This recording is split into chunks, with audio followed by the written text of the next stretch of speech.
அயோத்தி.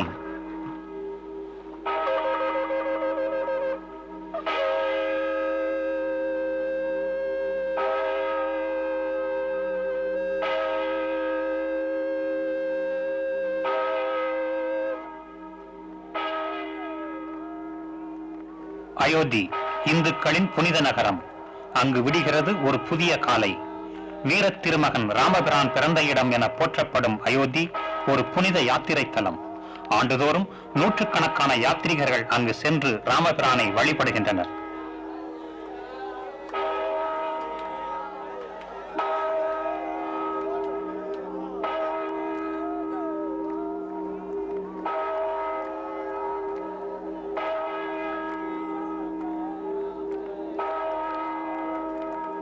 விண்ணை தொடும் கோவில் கோபுரங்களுக்கிடையிலே ஒரு மசூதி, முஸ்லிம்களின் தொழுகை இடம். இந்த இந்து நகரத்திலே முரண்பட்டு தோற்றமளிக்கும் மசூதி அரசியல் சாசன ரீதியில் ஏற்றுக்கொள்ளப்பட்ட இந்தியாவின் ஜனநாயகம், சமய சார்பின்மை என்னும் லட்சியங்களுக்கு நிரந்தரமான ஒரு சான்றாக திகழ்கிறது.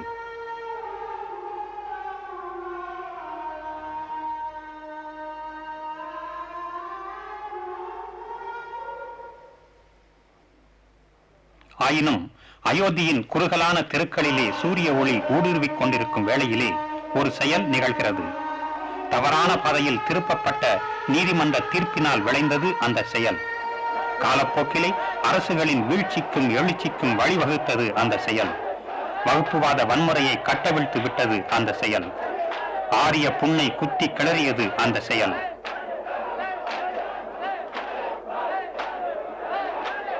சமய சார்பற்ற இந்தியாவின் முகத்திலே என்றென்றும் அழியாத ஒரு வடுவை ஏற்படுத்தியது அந்த செயல்.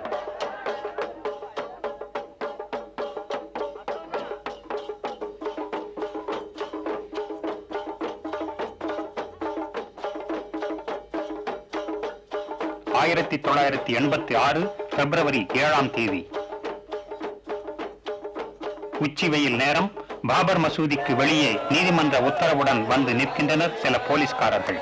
வாசல் திறந்ததும் இந்து பக்தர்கள் முஸ்லிம்களின் தொழுகை கூடத்துக்குள் விரைகின்றனர் ராமர் விக்கிரகங்களுடன். இந்த விக்கிரகங்கள் கடந்த 37 ஆண்டுகளாக தங்களது கடவுள் பிறந்த இடம் என்று இந்துக்கள் நம்பக்கூடிய ஓர் இடத்தை குறிப்பதாக மசூதிக்கு நடுவே இருந்து வருகின்றன.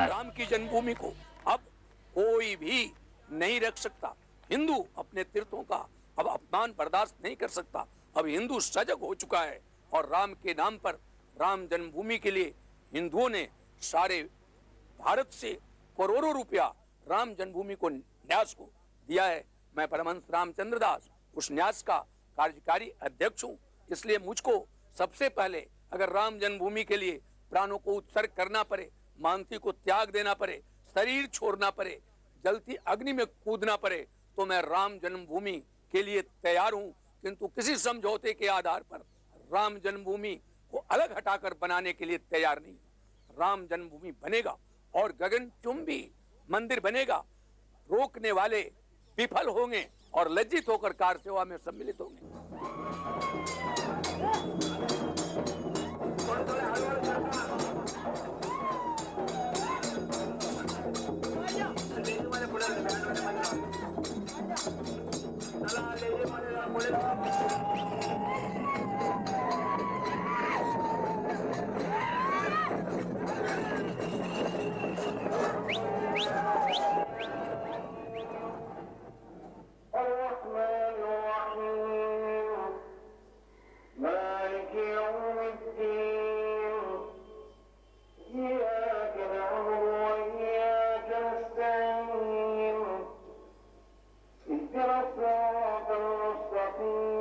मैं समझता हूं कि जो बादल बरसते हैं ज्यादा, वो बरसते कम हैं।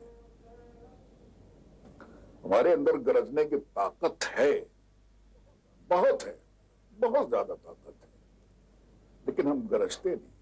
उस ताकत को हमने सेव किया हुआ है, महफूज। वो अपनी ताकत को बर्बाद कर रहे हैं गरज कर। इसलिए जो बादल ज्यादा गरजते हैं उसमें बरसात जो है ना, रेनिंग जो है कम होती है। लेकिन जैसे कहते हैं हम ये करेंगे, हम वो करेंगे, अगर वो हमारे खिलाफ कोई महास कायम करते हैं, अगर चाहे हम पीसफुल हैं, लेकिन हमें पूरी कुव्वत है कि हम अपना दिफा भी कर सकें।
சர்ச்சைக்குரிய பொருள் என்னமோ சின்னதுதான். அது அயோத்தியின் மைய பகுதியிலே ஒரு குன்றின் உச்சியிலே முஸ்லிம் சின்னமாக 3 டோமுகளுடன் திகழும் சிதலமாகி போன ஒரு மசூதி. இந்த பாபர் மசூதி காபூல் மன்னர் பாபர் ஆட்சியிலே அவர் 1528 இந்திய துணைக்கண்டத்தின் மீது படையெடுத்து வந்தபோது கட்டப்பட்டது. எனவே இந்த பெயர். தங்களது புனித மண் என்று இந்துக்கள் கருதும் ஓர் இடத்திலே பாபரின் தளபதி மீர் பாக்கி இந்த மசூதியை கட்டியதாக சொல்லப்படுகிறது. மீர் பாக்கி பெரிய ராமர் ஆலயத்தை இடித்துவிட்டு மசூதி கட்டியதாக இந்துக்கள் கூறுகின்றனர்.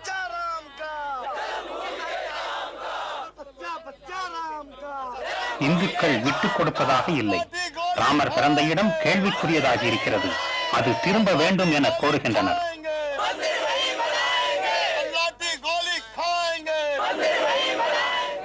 मंदिर को तोड़ सकते हो आप, वहां के विग्रह को, मूर्ति वहां विद्यमान है उसको भी तोड़ सकते हो, मगर जन्मभूमि को आप नहीं तोड़ सकते, क्योंकि जन्मभूमि तो स्थान है, वो तो तोड़ा भी नहीं जा सकता, खत्म भी नहीं किया जा सकता, हटाया भी नहीं जा सकता, इट इज इनडिस्ट्रक्टेबल। तो जन्मभूमि तो कभी समाप्त नहीं हुई, वो तो वहां हमेशा बनी रही।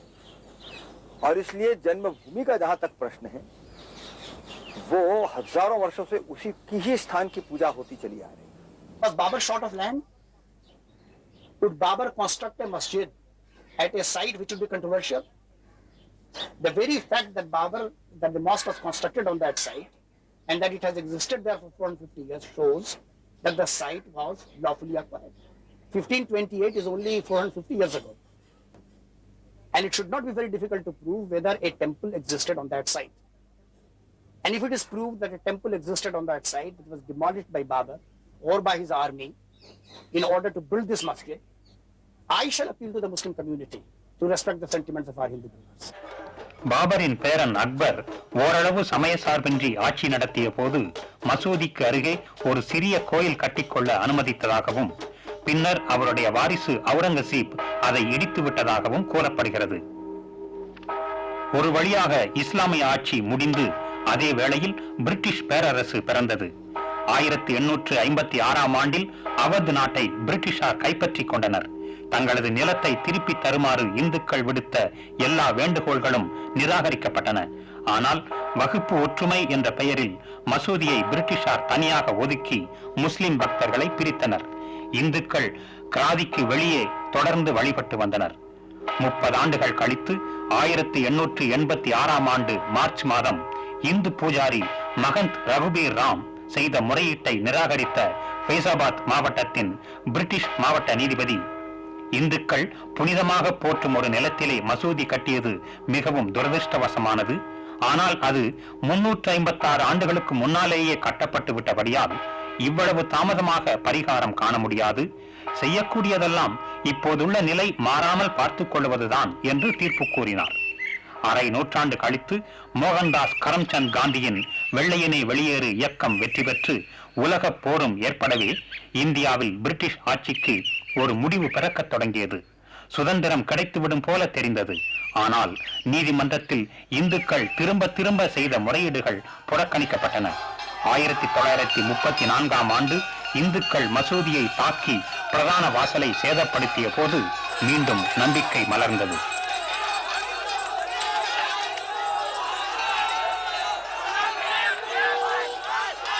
மசூதியை பழுது பார்க்க முஸ்லிம் கொத்தர் ஒருவரை மாகாண அரசு அமர்த்தியது.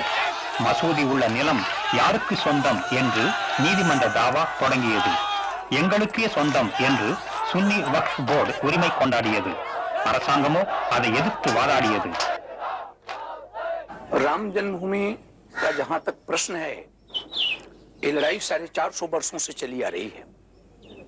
ये निर्विवाद सत्य है कि राम का जन्म श्री अयोध्या जी में हुआ और जहां जन्म हुआ होगा वो जन्मस्थल होना चाहिए। तो वेदों में भी राम जन्मभूमि का वर्णन हमारे लिए आता है, अष्टचक्रान्वद्वारा सादेवानाम पु अयोध्या। और हमारे धर्मशास्त्रों में जन्मभूमि हनुमंतम नागेशम सर्जुम शिवाम लक्ष्मणम वेणुतीर्थं च वंदे हाटक मंदिरम, उसमें सर्वप्रथम देवता का नाम प्रथम चक्र का राम जन्मभूमि आता है। बाबर के बाद संघर्ष चलता रहा। 76 बार एकड़ बलवे हुए और सन 49 में राम जन्मभूमि जैसे गई थी वैसे वापस आई। बाबर ने कोई मुकदमा चला के राम जन्मभूमि को नहीं लिया था, उसने ताकत से लिया था और सन 49 में ताकत से आ गई। 1949ஆம் ஆண்டு டிசம்பர் 23ஆம் தேதி விடிகாலை வேளையிலே மசூதியின் கருவறை பகுதியில் ராமர் சீதை விக்கிரகங்கள் திடீரென முளைத்தன. இந்து பக்தர்கள் கூட்டம் கூட்டமாக மசூதிக்கு செல்லவே அதை தாவாவுக்கு உட்பட்ட பகுதி என்று அரசு அறிவித்துவிட்டு கதவை இழுத்து மூடி 2 சமூகத்தினரும் வழிபடுவதற்கு தடை விதித்தது. விக்கிரகங்கள் அப்படியே அங்கேயே இருந்தன. ஆனால் 1949இல் இந்த பிரச்சனை தொடர்பாக முஸ்லிம் மக்கள் குரல் கொடுத்தார்கள் என்பதற்கு எவ்வித சான்றும் இல்லை என்பது ஆச்சரியமாக இருக்கிறது. இது நாள் வரைக்கும் தாவாவுக்கு உட்பட்ட பகுதிக்கு வெளியே கீர்த்தனைகள் பாடப்பட்டு வருகின்றன.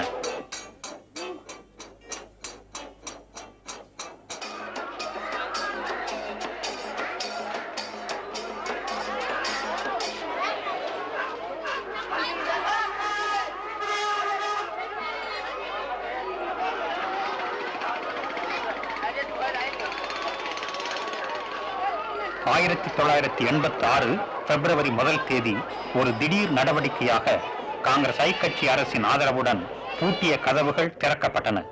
ஃபைசாபாத் மாவட்ட நீதிபதி KM பாண்டே இதற்காக அளித்த தீர்ப்பு பிரச்சனை நீண்ட நாட்களாக சர்ச்சிக்கப்படவில்லை. இந்துக்களுக்கு இது நம்பிக்கை ஊட்டியது. இந்த ஒரு பச்சை கொடிக்காகத்தான் அவர்கள் காத்திருந்தது போல தோன்றியது. ஆக கடைசியில் காங்கிரஸ் தனது இந்து துருப்புச் சீட்டை இறக்கிவிட்டது. எப்படியும் சீக்கிரம் ஆலயம் கட்டப்பட்டுவிடும் என்று தெரிந்தது.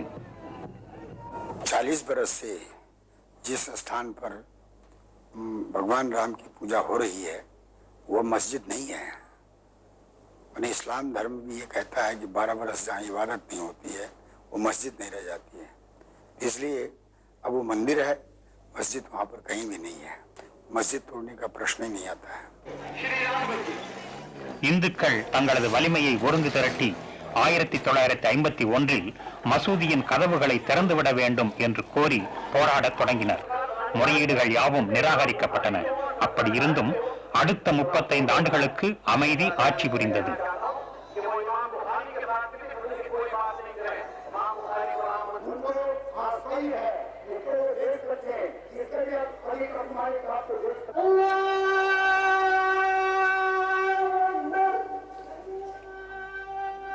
இந்து இயக்கத்தை முறியடிக்கும் வகையில் 1987 மார்ச் மாதம் பாபர் மசூதி செயல் கமிட்டியை முஸ்லிம் தலைமை ஏற்படுத்தியது. பின்னாளில் இது பிரிந்தது. திரு சையத் ஷஹபுதீனை விட ஜம்மா மசூதி இமாம் ஒரு படி மேலே சென்று பாபர் மசூதி இயக்க ஒருங்கிணைப்பு கமிட்டி ஏற்படுத்தினார். மசூதி காப்பாற்றப்பட வேண்டும் என்பதே அவர்களின் பொது லட்சியம்.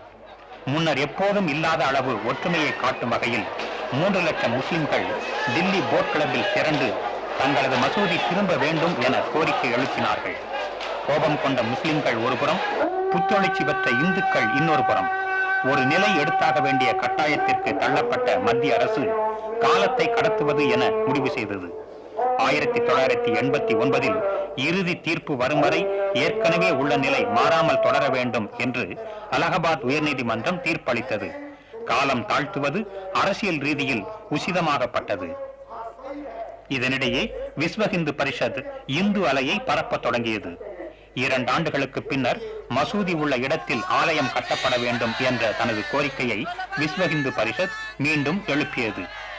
1989 செப்டம்பரில் இந்தியா முழுவதும் உள்ள கிராமங்களிலிருந்து புனித செங்கற்களை வரவழைக்க விஸ்வ இந்து பரிஷத் தொடங்கியது. இதற்கு சர்வதேச ஆதரவை காட்டும் வகையில் உலகெங்கும் வசிக்கும் இந்திய சமூகத்தினரும் செங்கற்களை அனுப்பி வைத்தனர். எவராலும் தடுக்க முடியவில்லை. விஸ்வ இந்து பரிஷத்தும் அதன் தோழமை அமைப்புகளும் வெறிபிடித்திருந்தன.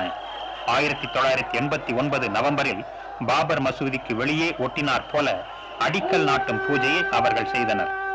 மசூதியின் தொழுகை மேடையில் கருவறை அமைத்து பிரம்மாண்டமான ஆலயம் எழுப்புவது இதன் நோக்கம்.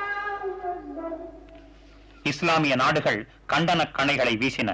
அடிக்கல் நாட்டும் பூஜையும் அரசு அதை கண்டும் காணாதது போல இருந்ததும் கண்டிக்கப்பட்டன.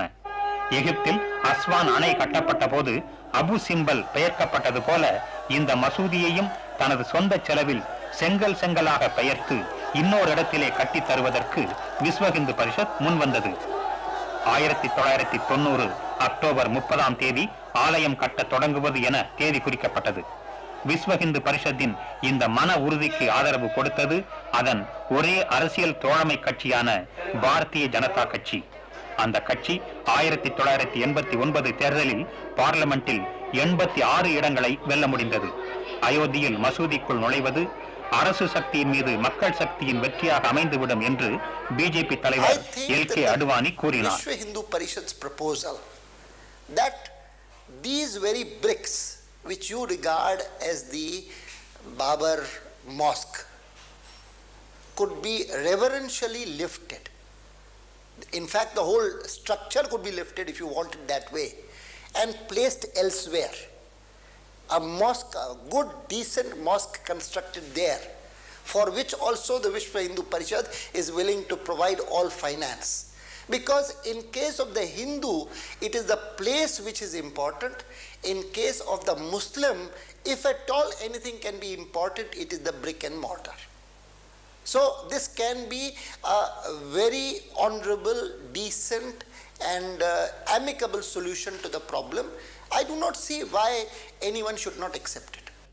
If the VHP or any other party does not have a right to the land on which it intends to build, then I think it is not only the right but the duty of the state government to ensure that there is prevention of such an attempt. Nobody is questioning the divinity of Rama, that he was an avatar. That is a question of faith. Nobody is even questioning whether Ayodhya is the Nagari of Rama, which is again a question of faith. But surely the entire land of Ayodhya cannot be the birthsite of Lord Rama. The question is very precise. The dispute is, the crux of the dispute is that the Vishwa Hindu Parishad says that the heart of the proposed temple must be exactly where the pulpit of the Babri mosque is. Because according to them, it is that exact spot which is the true birthsite of Lord Rama. But of that there is no proof. अब देखिए, ये तो आज prove करना तो असंभव है कि वहाँ राम का जन्म हुआ था। दुनिया में बड़े बड़े महापुरुषों के जन्म स्थान हैं, जैसे मदीना में पैदा हुए थे मोहम्मद साहब, या बेथलेहम में जीसस क्राइस्ट हुए थे, लुम्बिनी में हमारे महात्मा बुद्ध हुए थे, ननकाना साहब में नानक हुए थे। ये सभी स्थान ट्रेडिशन से, परंपरा से जो लोग स्थान मानते आ रहे हैं, लोगों ने सबने उसको स्वीकार कर लिया है कि यही स्थान है यहाँ पैदा। उसके लिए कोई आप आज प्रमाण नहीं प्रस्तुत कर सकते। இது மதம் சம்பந்தப்பட்ட ஒரு பிரச்சனை நீதிமன்றத்தின் விசாரணைக்கு உட்பட்டதல்ல என்று 1990 விஸ்வ இந்து பரிஷத் முடிவு செய்தது. பிஜேபி, விஸ்வ இந்து பரிஷத் நீங்களாக முஸ்லிம் தலைமை உட்பட எல்லா அரசியல் கட்சிகளும் நீதிமன்ற தீர்ப்பு எப்போது வந்தாலும் அதற்கு கட்டுப்பட தயாராக இருந்தன.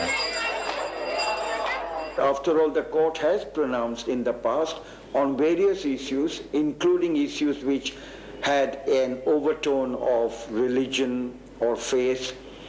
And I think the correct approach in a democracy is to say we shall respect the verdict of the court, whatever it may be. कोई अदालत ये फैसला दे कि मक्का नहीं है, मोहम्मद साहब नहीं है, खुदा नहीं है और कुरान शरीफ भी नहीं है, तो इसको कोई मुसलमान मानेगा क्या? वैसे ही कोई अदालत ये कह दे कि ये अयोध्या नहीं है, ये राम जन्मभूमि नहीं है और भगवान राम भी नहीं थे, तो इसको हम कैसे मान सकते हैं? इसलिए जहां तक अदालत का सवाल है, वो मस्जिद मंदिर का निर्णय कर सकता है, लेकिन राम जन्मभूमि यही है, इसका धर्म ग्रंथ हमारा वेद निर्णय करता है और वेदों के धर्म ग्रंथों के विद्वान धर्माचार्य निर्णय देते हैं. முஸ்லிம்களோ சிறுபான்மை இனம் என்ற வகையில் அரசியல் சாசனத்தின் பாதுகாப்பு தங்களுக்கு இருக்கிறது என நினைத்தனர். அந்த நிலம் யாருக்கு சொந்தம் என்பது குறித்து அரசுக்கும் சுன்னி வக்ஃப் போர்டுக்கும் இடையே தாவா தீரவில்லை. வழக்கு இன்னமும் நீதிமன்றத்திலேயே தான் இருக்கிறது. The challenge that the Vishwa Hindu Parishad poses is not to the Muslim community, is to the state and to the government and to the political system.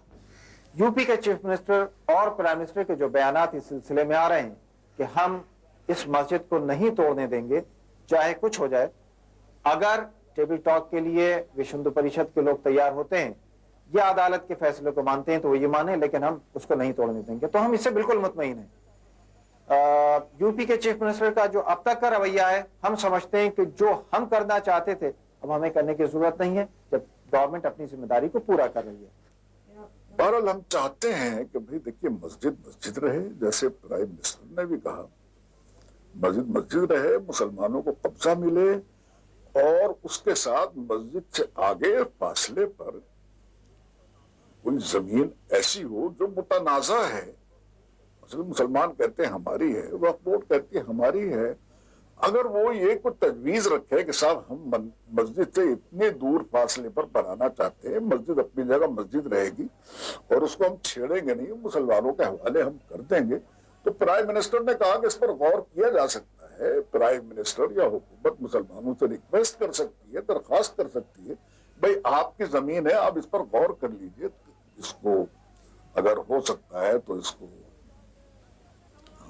चूंकि बड़े भाई हैं उनके हवाले करके इनको मंदिर के लिए. ये प्राइम मिनिस्टर की तजवीज है, मेरी नहीं है. भगवान राम के मंदिर तो बहुत से हैं, हजारों मंदिर देश में होंगे, तो फिर कोई एक और मंदिर बनाने से तो कोई मतलब नहीं. महत्व तो उस स्थान का है जहां वो पैदा हुए थे. देखिए अब हिंदू समाज खड़ा हो गया है और बड़ा भारी हिंदू अपसर्ज पूरे भारत में है आज. मैंने आप कल्पना नहीं कर सकते कितना बड़ा अपसर्ज है इस समय. जन्मभूमि के बनाने के लिए लाखों करोड़ों लोग जो हैं इस आंदोलन के अंदर शामिल हो गए और इसलिए मंदिर तो ये बनेगा. ये जो कह रहे हैं कि वहां मस्जिद है और वो दोनों मिलकर के बनाए जाएं, ये बिल्कुल कल्पनाएं, थोथी कल्पनाएं हैं, इससे नहीं चलेगा. The day the Babri Masjid is demolished, India shall not be the same again. It is not that the Muslim community would suddenly rise in revolt,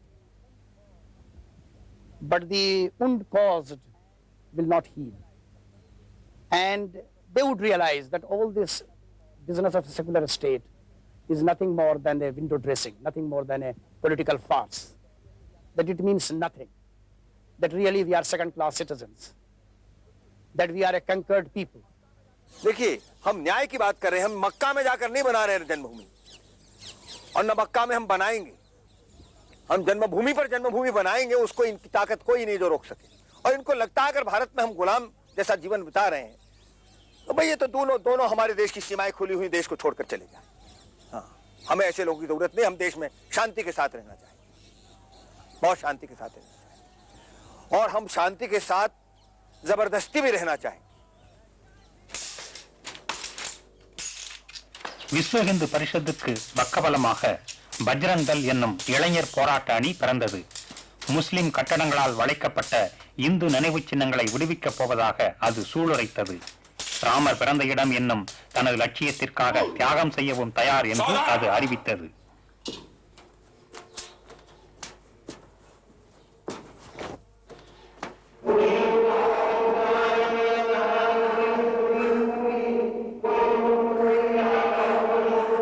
Bajrang தளுக்கு போட்டியாக முஸ்லிம் சமூகத்தினரும் தங்களை உறுதிப்படுத்திக் கொண்டு 1986 ஆதம் சேனா என்னும் இளைஞர் அணியை ஏற்படுத்தினார்கள். இதற்கு இதுநாள் வரைக்கும் ஜம்மா மசூதி இமாம் புகாரியின் புதல்வர் சையத் அகமது புகாரி தலைவராக இருந்து வருகிறார். हुकूमत को ये एहसास दिलाना था कि अगर दूसरी फोर्सेस इस मुल्क में हैं तो हम भी इस तरह की प्राइवेट आर्मी बना सकें।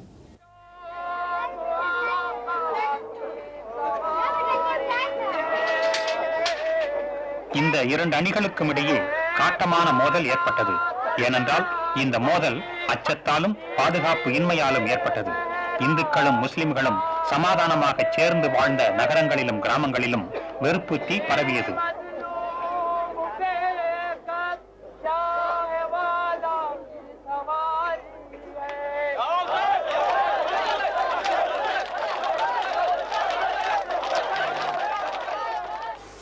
भाई मस्जिद की जगह तो मस्जिद ही होनी चाहिए, और रही है मंदिर, मंदिर दूसरी जगह बना दिया जाए, इसमें तो कोई फर्क नहीं पड़ता। मगर ये जो विश्व हिंदू परिषद कह रही है कि जो राम का जन्म हुआ था उसी स्थान पे हुआ था और कहीं बनाना में तो कोई मकसद होगा नहीं, क्योंकि राम का जन्म क्या इसमें जंगल में होया था? कोई अच्छी जगह पे होना चाहिए था, जैसे कि कोई अच्छी कोई हवेली है या कोई अच्छा मकान है या कोई अच्छी कॉलोनी है। ये थोड़ा ही कि ऐसी जगह राम का जन्म होने को था जो कोई बियावान जंगल जैसा, तो वहाँ तो मस्जिद है और मस्जिद रहेगी। नहीं, मस्जिद तो थी मतलब, लेकिन मस्जिद तो तोड़ा के मंदिर तोड़ा के मस्जिद बनी है, क्योंकि मतलब मुसलमानों ने कभी हिंदुओं का मतलब आदर तो किया नहीं, भावनाओं का। मुसलमान कभी हिंदुओं की भावनाओं का आदर तो किया नहीं है, और वही आज भी कर रहे हैं। कभी उन्होंने मतलब हिंदू को अपना भाई नहीं समझा, मतलब मानते तो हैं, अब आपस में कहते हैं कि हम भाई भाई मानते हैं, हिंदू और मुसलमान दोनों भाई भाई हैं, लेकिन भाई भाई नहीं, मतलब मानसिक तौर पे नहीं, मतलब भाई भाई मानते, दिली तौर पे नहीं कहते कि हम भाई हैं। कभी भी मुसलमान ने जो गाय है, गाय गौ इसको कहते हैं, हिंदू लोग पूजते हैं, लेकिन मुसलमान उसको मारने बहुत खुश होते हैं। कभी किसी मुसलमान ने ये नहीं कहा होगा कि इसे गलत होता है। मुसलमान ये जो कर रहे हैं हिंदू की भावनाओं को ठेस पहुँचेगा, ऐसा काम नहीं करना चाहिए, वो कभी नहीं सोचते मुसलमान। अगर ऐसा सोचते तो आज मतलब ऐसी भावना, आज ऐसी बात आती ही नहीं। हिंदू परिषद वाले ये चाहते हैं कि भाई मस्जिद हटके हम मुसलमानों के लिए दूसरी जगह दे देते हैं मस्जिद बनाने के लिए। तो मेरे तो कहना यही है कि अगर हम ये कहें कि विष्णु देवी का मंदिर हटा के हम हिंदुस्तान की ऐसी अच्छी जगह पे मंदिर की जगह दे देते हैं मुसलमान सब, और सोने का मंदिर तामीर करा देते हैं, तो हिंदू मानेंगे इस बात को? कभी भी नहीं मान सकते। तो ऐसे ही हिंदुस्तान का जितना भी मुसलमान है, खाली हिंदुस्तान का, बाहर वालों से हमारा कुछ नहीं लेना देना, क्योंकि हम यहीं पैदा हुए हैं, हमको यहीं से मतलब है, अपनी ज़मीन से, अपनी माँ से मतलब है, हमें दूसरों की माँ से कोई मतलब नहीं है। तो हम तो यही चाहते हैं कि मस्जिद भी वहीं रहे और वहाँ मंदिर नहीं है, ये तो इन्होंने जालसाजियाँ करी हैं, वहाँ मूर्ति रख के पूजा पाठ कराइए, समझे? उसके बराबर में मंदिर बना देना चाहिए उनको, चाहे उससे चौगनी जगह में बना दे मंदिर को। हम तो यही चाहेंगे। अगर उन्होंने मस्जिद को छेड़ा तो पूरे हिंदुस्तान में कत्ले आम हो जाएंगे। हाँ, जहाँ मुसलमान कम है वहाँ तो मुसलमान को मारेंगे वो मिलके सारे के सारे, अगर ज़्यादा है हिंदू वहाँ, और जहाँ हिंदू ज़्यादा है वहाँ, वो जहाँ मुसलमान ज़्यादा हैं वो हिंदुओं को मारेंगे। तो ये कब तक चलेगा मारा काटियों का हिसाब किताब? मैं तो ये जानना चाहता हूँ।